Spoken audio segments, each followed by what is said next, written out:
Сайн байна та бүхэнд энэ энэ удаад би юу ярих гэж байгаа талаар Америкийн ерөнхийлөгч Жо Байдны гол зорилгын тухай ярина. Тэгэхээр Америкийн ерөнхийлөгчийн гол зорилго юу нь яг юу юм гэхээр дэлхийн хүн амыг цөөлөх байгаа. Яагаад дэлхийн хүн амыг цөөлөх төлөвлөгөөгөө одоо хэрэгжүүлж эхэлж байгаа юм бэ? Урд нь байсан. Гэхдээ яагаад одоо хэрэгжүүлж эхэлж байгаа юм бэ гэхээр маш ойлгомжтой. Одоо үед робот технологи хөгжсөн. Хүнийг хүн урд нь дээр үед хөдөлмөрлж ээж олсон орлогуудыг авч одоо банкны эзэс ч юм уу одоо тухайн том корпорацууд ч юм уу ингээ баяждаг байсан бол одоо зүгээр хүний ашиг байхгүй болсон. Хүн цалин өгнө, хоол өгнө, хүн ядарга нэвтэн. Тэгэхээр роботууд тэгэхгүй болохоор хүнийг роботоор оруулж болно гэдэг гэж бодож байгаа болохоор хүн төрөлхтний тоог цөөлөхөр шийдсэн юм аа. Тэгээд үүндээ Украины ерөнхийлөгч утсан хөвгөлтэй болсон Зеленскийг ашиглаж байгаа бөгөөд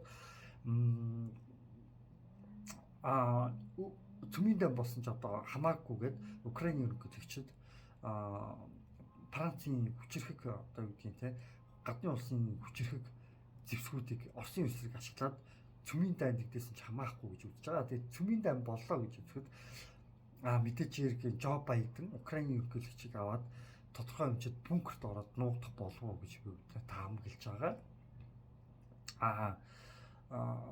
Украины ерөнхийлөгчийг аваад одоо юу гэдгийг те өөртөө нэг цөмийн хорогдох байшинд ороод нуугдах тийм юм бэлэн байгаа болохоор тийм цөмийн данаас айхгүй хэрэгжүүлж байгаа хаа гэнэ бодож байна.